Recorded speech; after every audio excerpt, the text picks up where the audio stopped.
وسلم علیہ الصلاۃ والسلام علیک یا رسول اللہ وعلی آلک واصحابک یا حبیب اللہ.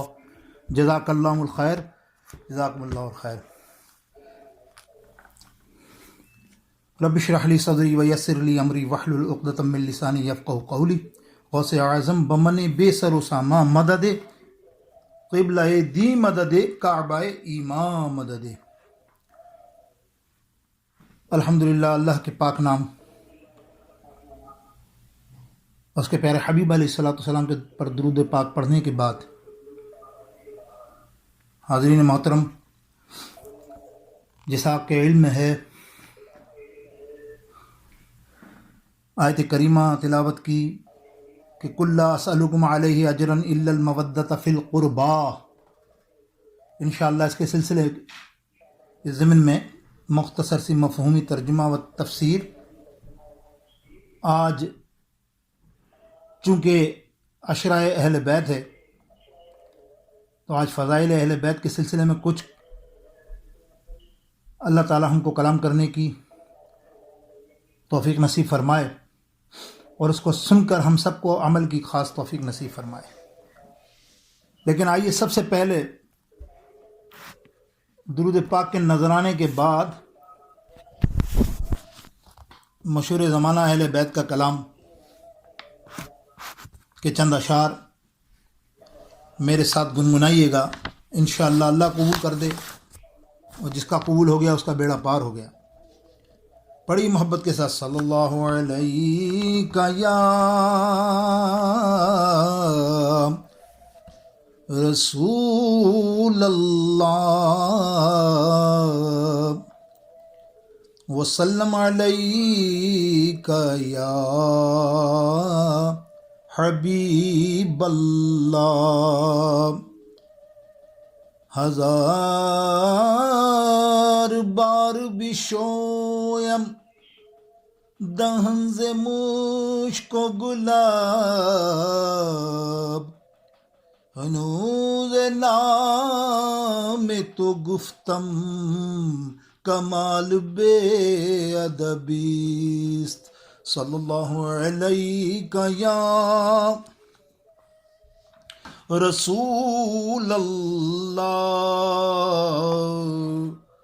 وسلم علیک یا حبیب اللہ. باغ جنت کے ہیں بہرے مدح خانے اہل بیت. باغ جنت کے ہیں بہرے مدح خانے اہل بیت. تم کو مزدہ نار کا اے دشمنان اہل بیت. کیا خوب کلام ہے. دیکھو شعر اس کو کہتے ہیں، شاعری اس کو کہتے ہیں. شعر کا ادب اور لکھنے کا انداز برادر اعلیٰ حضرت کمال ہے.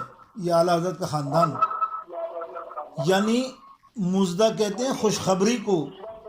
کسی کی شادی ہو، کسی کے یہاں بچہ ہو، تو کامیابی ہو تو بندہ کہتا ہے بھائی تم کو مزدہ ہے، تم کو خوشخبری ہے یار، تمہارے یہاں اولاد پیدا ہوئی.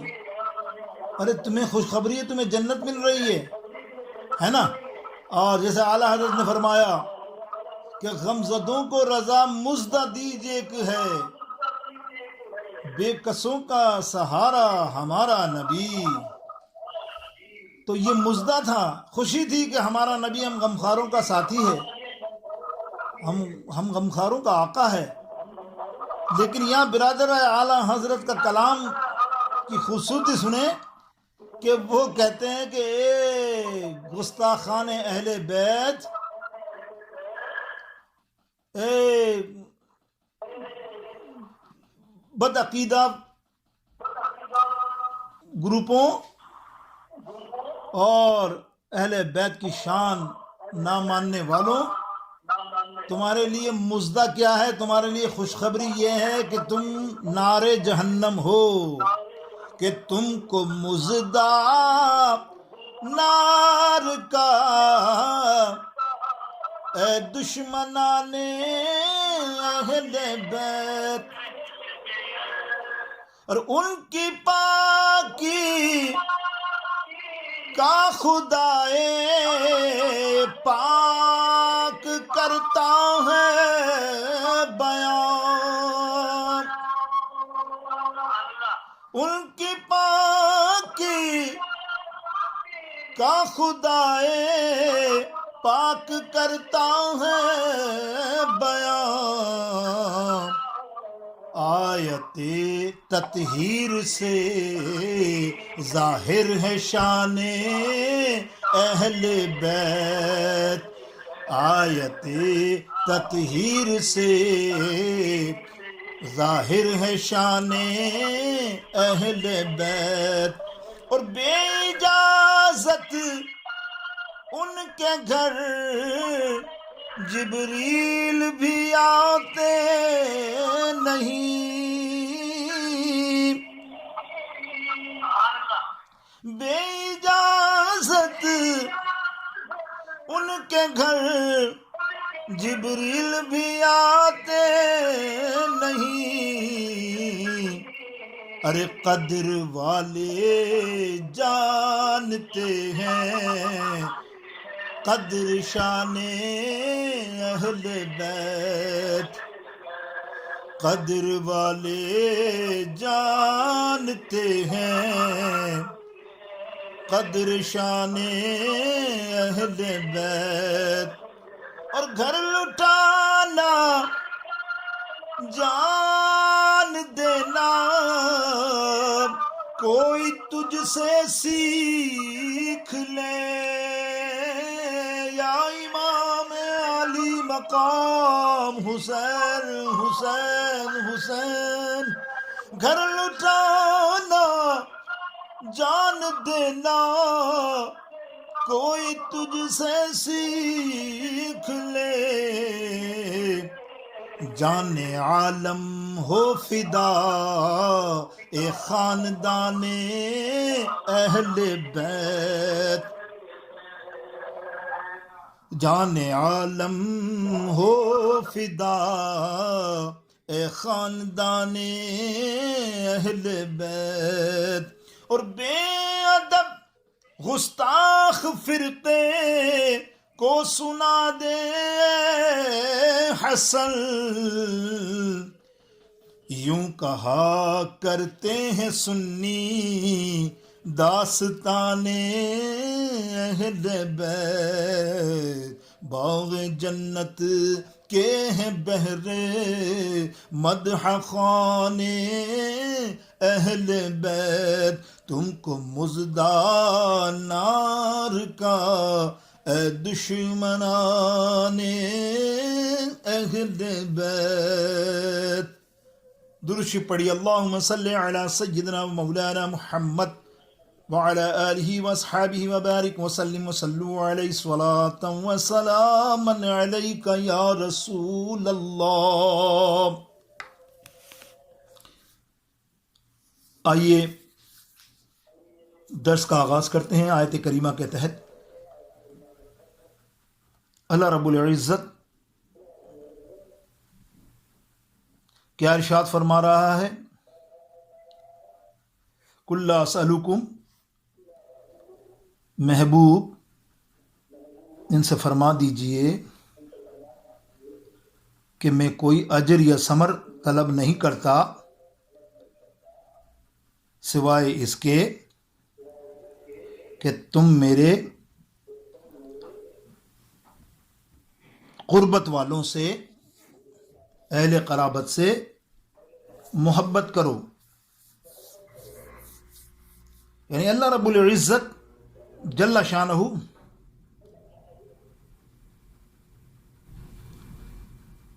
ارشاد فرما رہا ہے کہ محبوب فرما دیجئے کہ جو تمہیں دین اسلام کی تعلیم میں نے دی، زندگی گزارنے کا نظام دیا، تمہیں گمراہی و دلالت سے نکال کر توحید اور ہدایت کے راستے پر لایا، تمہیں جہنم کے دروازوں سے ہٹا کر جنت کی طرف، جنت کے دروازوں پر پہنچایا۔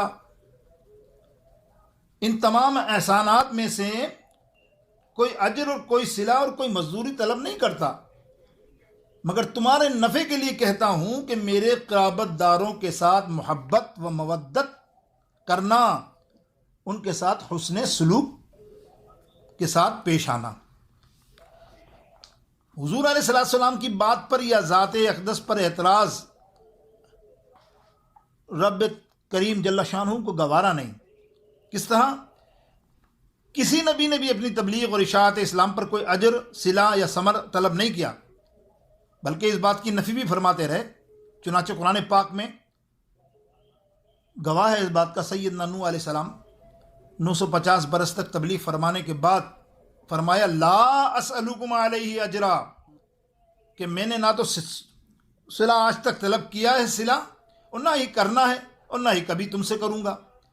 سوال یہ ہے کہ دیگر انبیاء خود لا اسألکم علیہ اجرا کہتے رہے، مگر جب حضور علیہ السلام کی باری آئی تو اللہ رب العزت نے فرمایا، سنو نقطہ سنو، نبی علیہ السلام اللہ عز و جل نے فرمایا کل کہہ کے اپنی بات بھی ان سے کہلوا دی، کل لا اسألکم علیہ اجرا، اے میرے مصطفیٰ، اے میرے محبوب، تو از خود نہ کہے بلکہ میری طرف سے کہ لا اسألکم علیہ اجرا۔ سوال یہ ہے کہ حضور علیہ السلام کو لا اسألکم علیہ اجرا از خود کہنے کیوں نہیں دیا گیا؟ ہاں اس لیے کہ میرے نبی علیہ السلام تو یہ بات از خود کہے گا تو بات تیری ہوگی، اللہ فرماتا ہے، تو پھر لوگ تیری بات پر اور تیری ذات پر نعوذ باللہ اعتراض کریں گے، اور مجھے تو یہ گوارا نہیں کہ لوگ دیگر انبیاء و ذات پر اعتراض کر لیں، اور یہ بھی گوارا ہے کہ لوگ میری ذات پر بھی اعتراض کریں، مگر یہ گوارا نہیں کہ تیری بات پر اور تیری ذات پر کوئی اعتراض کرے۔ اس مقام پر نفی اسبات کے بعد سے، یعنی پہلے ہے نفی، پہلے ہے، جیسے یاد رکھیے اسلام اسبات کا حکم بعد میں کرتا ہے، پہلے حکم نفی کا دیتا ہے۔ چنانچہ مسلمان ہونے کے لیے چاہیے کیا؟ فرمایا کیا؟ اسلام میں آنا چاہتے ہو تو کہو لا الہ الا اللہ، پہلے تمام معبودان باطلہ کی نفی کرو، پھر رب کی الوہیت کا اقرار کرو، اور جب تک تم معبود باطلہ کی نفی نہیں کرو گے تب تک رب کی ربوبیت کا اقرار و اثبات تمہارے قابل نہیں۔ باغبان بھی خوش رہے اور راضی رہے، صیاد بھی، یہ منافقت کی بدترین صورت ہے۔ جیسے آج کل لوگوں میں معاملہ ہے نا، کچھ چیز پر بڑا زور دیتے ہیں کہ کسی کو برا نہیں کہنا چاہیے، دیکھو نا انہیں کہا جائے گا تو تم بھی تو کلمہ پڑھنا چھوڑ دو، تم کلمہ ہی پڑھنا چھوڑ دو، کیونکہ دین اسلام میں معبود باطلہ کی نفی پہلے ہے۔ مطلب آج کل کہتا ہے نا کہ یار یہ بھی تو مسلمان ہیں، یہ بھی تو معاملہ ہے، گستاخوں کے بارے میں کہتے ہیں کہ آپ ان کے پیچھے کیوں نہیں کرتے، یہ پڑھتے کیوں نہیں ہیں، ان کو آپ اپنے ساتھ کیوں نہیں رکھتے۔ تو یہ تردید ہے، یعنی رب کی الوہیت اور توحید کا بیان بعد میں، پہلے کیا فرمایا؟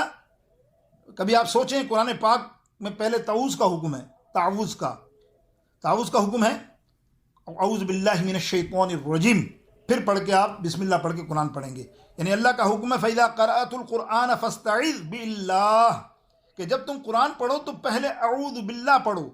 اس طرح حکم ہے کہ برے خیالات آئیں تو اعوذ باللہ پڑھ لو، بری جگہ جاؤ تو اعوذ باللہ پڑھو۔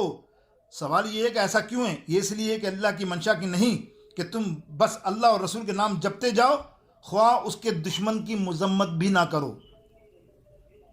خدا کی مشیت چاہتی یہ ہے کہ خدا کی مشیت کیا چاہتی ہے کہ اللہ اور رسول کا نام بعد میں لو، پہلے خدا اور مصطفیٰ کے نافرمانوں کی رد کرو، اور جو گستاخ ہیں اس کی مذمت کرو، اسے مردہ کہو، اسے شیطان کہو، کیونکہ دشمن خدا، دشمن مصطفیٰ جس قدر سے تم کو نفرت ہوگی، محبت مصطفیٰ، محبت خدا اور محبت مصطفیٰ اس قدر تمہاری معتبر ہوگی۔ اگر تمہارے دل میں دشمن مصطفیٰ کی نفرت نہیں تو ایسی محبت کیا میرے دوستوں بزرگوں. یہاں یہ اس آیت کے تحت مفسرین نے بڑا کلام کیا ہے. بس الغرض یہ کہ مسلمان ہونے کی صورت میں بہت سی چیزوں کو برا کہنا پڑتا ہے، بتوں کو برا کہنا پڑتا ہے، شیاطین کو برا کہنا پڑتا ہے. اللہ اور اس کے رسول نے جس کو برا کہا اس کو برا کہنا پڑتا ہے. اگر ایسا اسلام کہ جس میں اوروں کو برا کہا جائے آپ کو منظور نہیں تو پھر وہ قادیانیت بھی قبول کر لیں، نعوذ باللہ. حضور کا لایا ہوا دین کیسے ہو سکتا ہے میرے دوستوں؟ حضرت آدم علیہ السلام کی بات ہو تو شیطان کو بری نہ لگے، یہ کیسے ہو سکتا ہے؟ حضور علیہ السلام کا ذکر ہو اور ابو جہل خوش ہو، ایسا ہو سکتا ہے؟ نہیں. یہ کیسے ہو سکتا ہے کہ امام عالی مقام کا ذکر ہو اور یزید کا کلیجہ ٹھنڈا ہو؟ یہ ہو ہی نہیں سکتا. اسی لیے پس لا الہ الا اللہ کا پیغام یہ ہے کہ اگر تم ایک خدا کو مانتے اور چاہتے ہو تمام معبودان باطلہ کا انکار کر دو. اگر تم محمد مصطفیٰ صلی اللہ تعالیٰ علیہ وسلم کو ماننا چاہتے ہو تو حضور کے تمام گستاخوں سے کنارہ کش ہو جاؤ. اگر تم نے حسین علیہ السلام کو مانتے ہو تمام یزیدیوں سے الگ تھلگ ہو جاؤ. یہ شہادت گاہ الفت میں قدم رکھنا ہے. لوگ آسان سمجھتے ہیں مسلمان ہونا. حضور علیہ السلام کی بارگاہ میں منگتا خالی نہیں لوٹتا. فرمایا لا اسألکم علیہ اجرا، میں تم سے سوال نہیں کرتا. اگر میں تم سے سوال بھی کیوں کروں، میں تو خود عطا کرنے والا ہوں. اللہ نے اپنے خزانوں کا مالک مجھے بنایا، میں خود عطا کرنے والا، تم سے کیا سوال کروں گا. انما انا قاسم واللہ یعطی، میری شان یہ ہے. واما السائل فلا تنہر، مجھے حکم ملا کہ میرے محبوب تیری بارگاہ میں سوال کرنے والے مانگنے والے آئیں. ارے ایک سائل ساری کائنات بھی مانگے تو اسے تو عطا فرما دے، اور اگر ساری کائنات آ جائے اور ایک شے مانگے اسے بھی عطا کر دے. ہر ایک کی جھولی تو نے عطا سے بھرنی ہے. واما السائل فلا تنہر، السائلہ کہا، سائل نہیں کہا. السائلہ پر موجود الف واللام کی 4 قسمیں ہیں. عہد خارجی، عہد ذہنی، استغراقی و جنسی اقسام کسی مسلک کی بنائی ہوئی نہیں ہے، یہ اہل سنت کی بنائی ہوئی نہیں ہے، بلکہ یہ اہل لغت کی ایجاد ہے جن کا کوئی بھی مسلک والا انکار کر نہیں سکتا. لہٰذا معنی یہ ہوا میرے حبیب تجھ سے کوئی بھی سوال کرنے والا ہو، مانگنے والا خاص ہو، عام ہو، ایک ہو، ساری کائنات ہو، جمادات ہوں، نباتات ہوں، انسان ہوں، جنات ہوں، تو نے ہر ایک کو عطا کرنا ہے. کیونکہ اگر کوئی سائل مانگنے والا تیری بارگاہ سے واپس چلا جائے، تیری بارگاہ اقدس میں اگر کوئی سائل آئے چلا جائے تو یہ تیری بارگاہ کی سے اس کو حاصل کچھ نہیں ہوگا. تیری بارگاہ کا نام آئے گا کہ تو نے کسی کو عطا نہیں کیا. سنیں کیونکہ انا اعطیناک کل کوثر تیرا فرمان نہیں ہے محبوب. وعلمکم ما لم تکن تعلم، یہ تیرا فرمان نہیں ہے، یہ میرا رب کریم جل شانہ کا فرمان ہے کہ الرحمن علم القرآن. یہ بھی تیرا اعلان نہیں. قد جاءکم من اللہ نور، یہ تو نے نہیں کہا، یہ رب کریم جل شانہ نے عطا فرمایا. اب اگر تیری بارگاہ سے منگتے واپس چلے گئے تو کوئی تیری ذات پر انگلی نہیں اٹھائے گا، بلکہ سارے کے سارے اعلانات غلط ہو جائیں گے. اسی لیے فرمایا کہ منگتے خالی ہاتھ نہ لوٹیں، منگتے خالی ہاتھ نہ لوٹیں، کتنی ملی خیرات نہ پوچھو ان کا کرم، پھر ان کا کرم ہے، ان کے کرم کی بات نہ پوچھو. یہ جزاک اللہ میں اتنے عرصے تک تمہیدی تفسیر میں کرتا رہا تو پورا 1 گھنٹہ نکل جائے گا. اور ذکر اہل بیت جو ہے، آپ دیکھیے اہل بیت کی محبت و مودت کے لیے اس قدر اہتمام فرمایا کہ اہل بیت کی محبت و مودت کا حکم دیا گیا. قرآن پاک میں حضور علیہ السلام کی محبت کے بعد سب سے بڑھ کر جس محبت اور مودت کا درس دیا گیا نا اور تلقین و تاکید کی گئی وہ اہل بیت اعظام ہیں. سوال یہ ہے کہ اس قدر اہتمام محبت اہل بیت کے لیے کیوں؟ علامہ قاضی ثناء اللہ پانی پتی فرماتے ہیں کہ لوگوں آج اگر تم اس فرمان باری تعالیٰ کی تصدیق کرنا چاہتے ہو، انما یرید اللہ لیذھب عنکم الرجس اہل البیت ویطہرکم تطہیرا، تو اولیاء اللہ کے سلاسل بھی دیکھو، یہ تمام سلسلے سرکار مولا علی شیر خدا سے جا پہنچتے ہیں، جو کہ اہل بیت کے چشم و چراغ ہیں۔ گویا ہر کسی کو اہل بیت کا فیض مل رہا ہے۔ اہل بیت کی محبت ضروری کیوں؟ سنیں، اہل بیت کی محبت کو امت کے لیے ضروری کیوں قرار دیا گیا؟ ہاں اس لیے کہ قاعدہ ہے کہ محب محبوب جیسا ہونا اور جیسے ہونے کی کوشش کرتا ہے۔ ہر چاہنے والا محبت یہ چاہتا ہے کہ میرے گفتار، میرا رفتار، میری چال، میرا کردار، میرا ڈھال، میری صورت، میرے ہر چیز میرے محبوب جیسی ہو جائے۔ تو اللہ پاک نے فرمایا، لوگوں تمہارے محبوب اور ہمارا محبوب صلی اللہ تعالی علیہ وسلم مصطفیٰ علیہ السلام ہے، اور اس جیسا کوئی ہو ہی نہیں سکتا۔ کسی صورت میرے مصطفیٰ کی صورت جیسی ہو ہی نہیں سکتی، کسی کی سیرت اور کردار میرے مصطفیٰ جیسا ہو نہیں سکتی، کسی کی چال ڈھال میرے محبوب کی چال ڈھال جیسی ہو نہیں سکتی۔ تو الغرض جب اللہ رب العالمین نے دیکھا کہ میرے مصطفیٰ جیسا کوئی نہیں، تو پھر امت کا آئیڈیل کس کو بنایا جائے، امت کو نمونہ کس کا دیا جائے؟ تو فرمایا الا المودۃ فی القربا، اے میرے محبوب اعلان کر دو کہ لوگوں تم میرے جیسے تو ہو نہیں سکتے، میری مشابہ، میری مماثلت کر نہیں سکتے، مگر کامیابی اور کامرانی پانے کے لیے ضروری ہے کہ تم میری اہل بیت سے پیار کرو، میری اہل بیت کو اپنا آئیڈیل بناؤ، میری اہل بیت کو اپنا نمونہ حیات قرار دو۔ تو گویا اس مقام پر اللہ تعالیٰ نے حضور علیہ السلام کو منفرد ہونا بھی بیان کیا، اور آپ صلی اللہ تعالیٰ علیہ وسلم کی آل کو منفرد ہونا بیان فرمایا۔ الحمدللہ سے لے کر والناس تک سارا قرآن پڑھ لیں، کسی اور نبی اور پیغمبر کی آل سے اللہ نے اتنی محبت نہیں کا حکم دیا جتنی محبت حضور علیہ السلام کی اہل بیت کی خاصیت ہے کہ ان سے محبت اور مودت کا اللہ نے حکم قرآن میں دے رکھا ہے۔ اب دیکھیے ایک بات اور بھی انشاءاللہ کرتے چلیں، آج کی تفسیر میں جتنا مختصر وقت ہے میں چاہتا ہوں کہ زیادہ سے زیادہ بات ہمارے علم میں آئے۔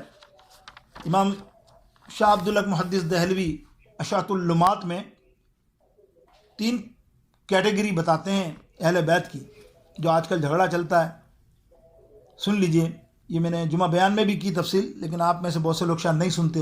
کوئی بات نہیں، جڑا کرو یار، ہمیں تو تم سے ہی مان ہے نا، پیر کو مریدوں پہ ہی مان ہوتا ہے، ارشادیوں کو ارشادیوں پہ مان ہوگا۔ میں دوسروں کو تھوڑی بہت بولنے والے ہیں، بڑے بڑے جدید قسم کے موبائلوں پہ آپ کے تقریر سننے والے ہیں، لیکن اپنا گھر کی بات اور ہوتی ہے، یاد رکھو۔ اس لیے کہ تم اپنی اولاد 50 میں ہوگی نا، اور تمہاری اولاد جو حرکت کرے گی اچھی، تم اس کو دیکھو گے، واہ واہ میرے بیٹے نے یہ کرا، میرے اور بھی بیٹے تھے، آپ کی توجہ صرف اپنے بیٹے پہ ہوگی نا، تو اپنی چیز ہوتی ہے۔ تو اس لیے کہتا ہوں جمعہ کا بیان سنو، الحمدللہ حق بات ہو اس کو حق کہو، میری اصلاح کرنی ہو تو اصلاح کرو، محبت کے ساتھ جڑے رہو، یہی ارشادی پیغام ہے۔ یہی اور کچھ اور کیا مانگتے ہیں آپ سے؟ ہم تو کچھ نہیں مانگتے، بس یہ مانگتے ہیں کہ جڑے رہو محبت کے ساتھ، بیانات میں بھی، اس میں بھی، ذکر و اذکار میں بھی کوشش کرا کرو آستانہ عالیہ پہ آنے کی بھی، محبت کے ساتھ شریک ہونے کی بھی۔ تو میرے دوستوں بزرگوں، میں جو بات کر رہا تھا اہل بیت کے 3 قسمیں۔ پہلی قسم ہے کسب نسب۔ شاہ امام محدث دہلوی فرماتے ہیں، عبدالحق محدث دہلوی فرماتے ہیں، پہلی کسب ہے، دوسری ہے سکینہ، سکونت، کسب سکونہ یعنی سکونت، تیسری ہے کسب ولادت یعنی نسب۔ حضور علیہ السلام کے چچا وغیرہ سارے، حضرت عباس، حضرت امیر حمزہ رضی اللہ تعالیٰ عنہ، ان سے، اور اس کے بعد سکونت میں آپ کی اہلیہ آتی ہیں، اور اہل بیت کے لغوی معنی ہی یاد رکھو اہلیہ کے ہیں، زوجہ کے ہیں۔ قرآن پاک اٹھا کے دیکھو نا، اللہ نے جب بھی کسی نبی کی بیوی کو خطاب کیا تو فرمایا تم موسیٰ علیہ السلام کی اہل بیت ہو، تم یوسف علیہ السلام کی اہل بیت ہو، تم نوح علیہ السلام، جس طرح نبیوں کو ذکر کیا تو بیوی کو شمار ہی کیا گیا۔ یا سارہ، حضرت سارہ رضی اللہ تعالیٰ عنہ کو جب کوٹ کیا فرشتوں نے تو یہی کہا کہ تمہیں خوشخبری ہم سنانے والے ہیں اے ابراہیم کی اہل بیت۔ تو یہ کلام تمام بیویاں بھی اہل بیت اور تمام بچے بھی. ولادت مینس بچے, اور بچوں میں سیدہ فاطمہ الزہرا کو خاص اہمیت دی گئی اور ان کو چادر میں لپیٹ کر لیا گیا آیت کریمہ کے تحت.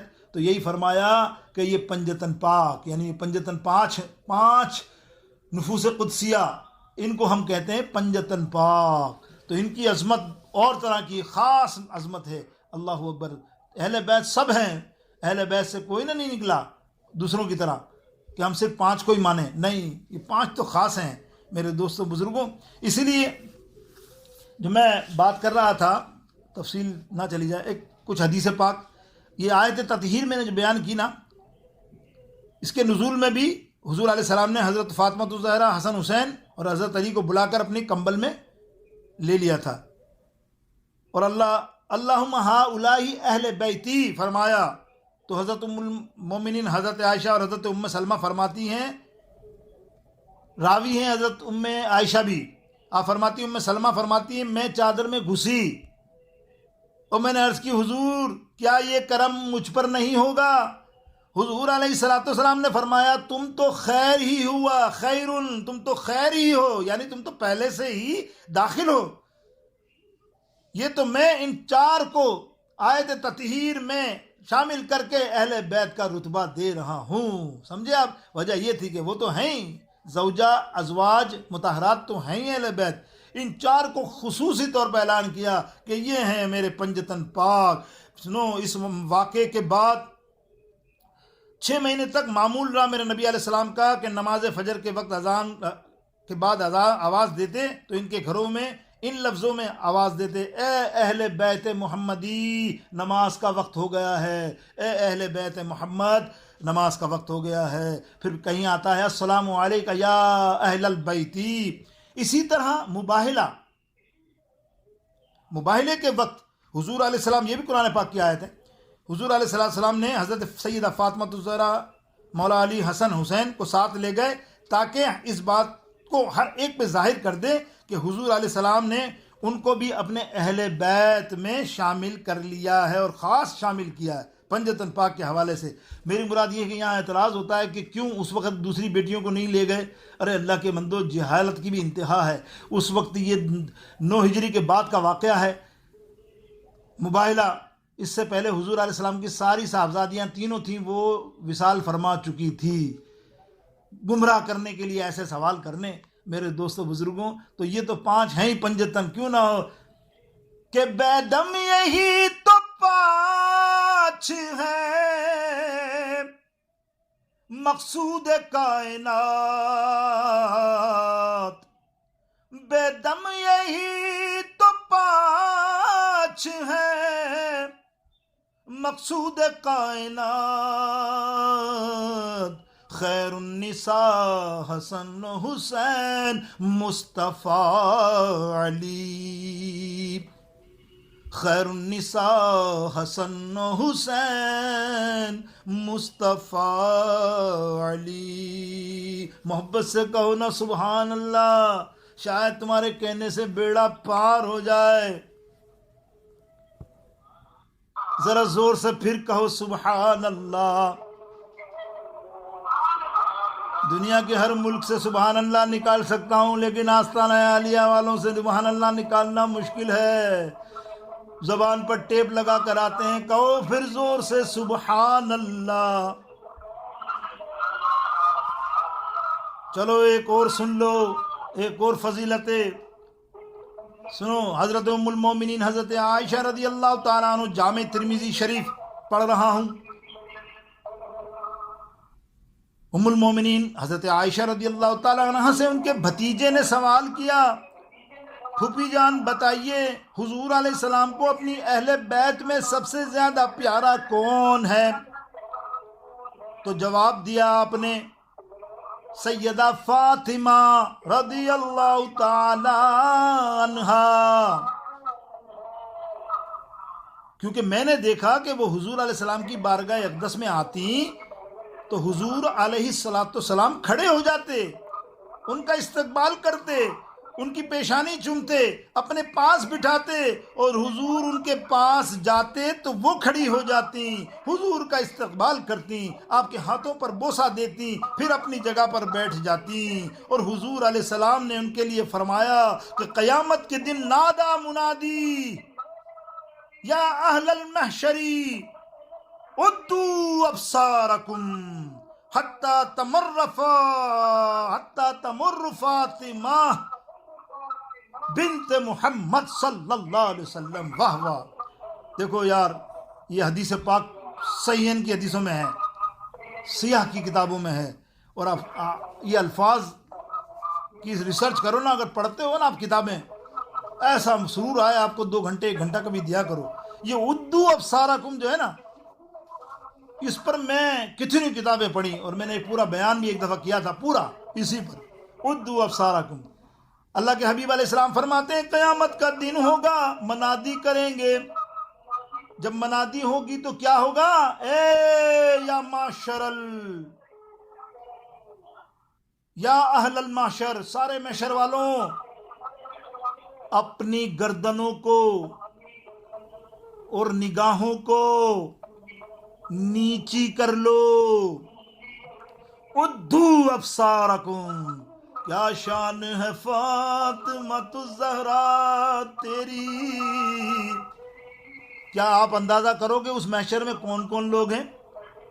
اس محشر پاک میں سارے نبی ہیں، کم و بیش کوئی نبی ہے جو ایسا وہاں نہیں ہوگا، سارے انبیاء کرام، حضرت موسیٰ علیہ السلام، حضرت ادریس علیہ السلام، حضرت نوح علیہ السلام، حضرت صالح علیہ السلام، حضرت لوط علیہ السلام، حضرت ہود علیہ السلام، حضرت ایوب علیہ السلام، حضرت عیسیٰ علیہ السلام۔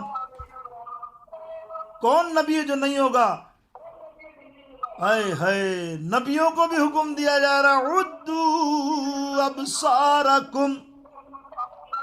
کیا خوبصورت کلم ہے ایک محدث اور مفسر کی، اہل بیت کی محبت میں سرشار۔ وہ محدث لکھتے ہیں، سنو، اس سے پہلے حضرت شعیب علیہ السلام کی بیٹیاں بھی گزریں، اور دیگر انبیاء کرام کی بھی بیٹیاں گزریں اس پل صراط سے، لیکن جب سیدہ فاطمۃ الزہرا کی باری آئی تو اس حیا کی پیکر، ملکہ حیا، جس کو سورج نے بھی نہ دیکھا ہو، اللہ نے پاسداری فرماتے ہوئے فرمایا نا کہ اس کو اب کوئی نہ دیکھے، سب نیچی نگاہ کر لیں۔ اور پھر کیا ہوا؟ سنو کیا ہوا۔ فاطمہ کے معنی ہیں نجات دلانے والی، ایک لغت میں یہ ہے کہ نجات پانے والی، یعنی فاطمہ کو جہنم کی آگ جلا نہیں سکتی۔ اور آگے کلام کیا کہ جو ان سے وابستہ ہو گیا، سیدہ فاطمہ الزہرا کے دامن سے جو وابستہ ہو گیا، ان کی مودت، ان کی محبت میں، ان کے دامن سے جو وابستہ ہو گیا، اللہ تعالیٰ اس کو بھی جہنم کی آگ سے بچا لے گا۔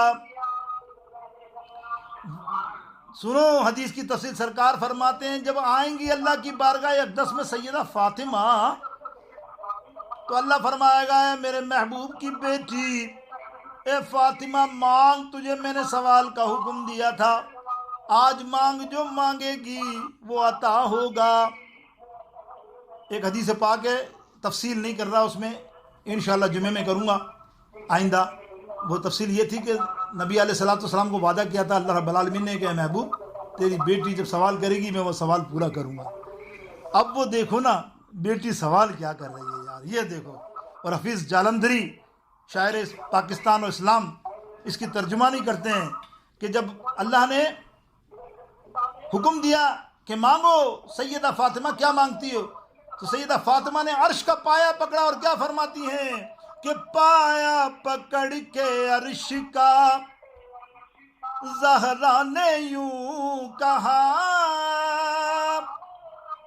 پایا پکڑ کے عرش کا زہرا نے یوں کہا، امت کو میرے بابا کی تو بخش دے خدا، سمجھوں گی مجھ کو مل گیا بدلہ حسین کا،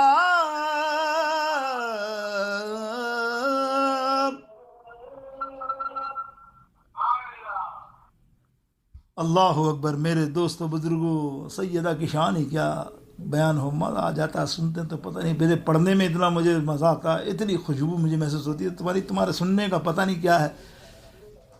تمہیں تو چاہیے کہ 3 دفعہ کہو سبحان اللہ سبحان اللہ سبحان اللہ سبحان اللہ سبحان اللہ سبحان اللہ سبحان اللہ سبحان اللہ سبحان اللہ۔ آج وقت سے 5-7 منٹ میں نے زیادہ لے لیے یار۔ ذکر ایسا ہے کہ میں رکا نہیں، ابھی رکا ہی نہیں ہوں، یہ تو میں نے شروع کیا ہے، لیکن خیر فائنل ورڈز۔ پھر جامع ترمذی کی حدیث پاک آخری سن لو۔ حدیث میں آتا ہے حضور علیہ الصلوۃ والسلام سے پوچھا گیا بچوں میں آپ سب سے زیادہ محبوب کس کو رکھتے ہیں؟ تو آپ نے فرمایا الحسن والحسین۔ گویا حضور علیہ السلام کو اپنی اہل بیت کے ہر فرد سے پیار تھا۔ ایک حدیث میں مولا علی کے بارے میں بھی فرمایا مردوں میں، اور ایک اور حدیث میں ابو بکر صدیق کے بارے میں ہی فرمایا، ایک اور حدیث میں حضرت ام المومنین حضرت عائشہ رضی اللہ تعالیٰ عنہ کے بارے میں فرمایا، ایک اور حدیث میں حضرت خدیجہ رضی اللہ تعالیٰ عنہ کے بارے میں فرمایا۔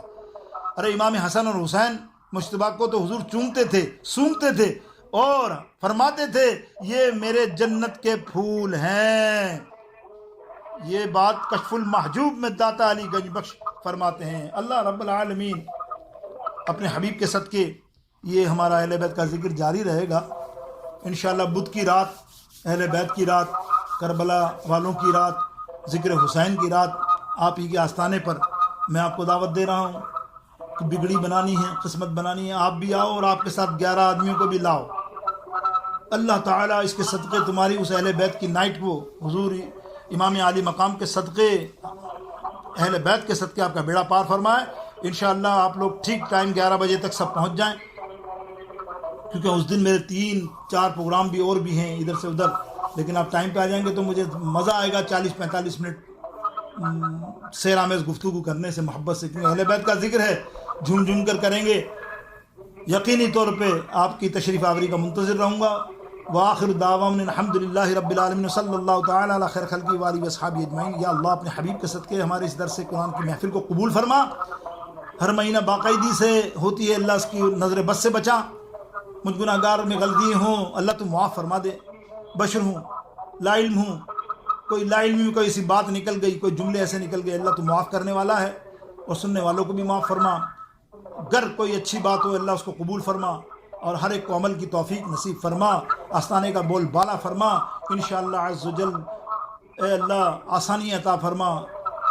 عرس مقدس پیر سخی ارشاد علی بابا کی شرکت کے لیے متمنی ہوں، ابھی سے ہی سب کو تیاری ہے، لیکن باقی اللہ کی مرضی، اللہ بہتر جانتا ہے۔ وصلی اللہ تعالی علی خیر خلقہ وآلہ واصحابہ اجمعین برحمتک یا ارحم الراحمین۔ السلام علیکم ورحمۃ اللہ وبرکاتہ۔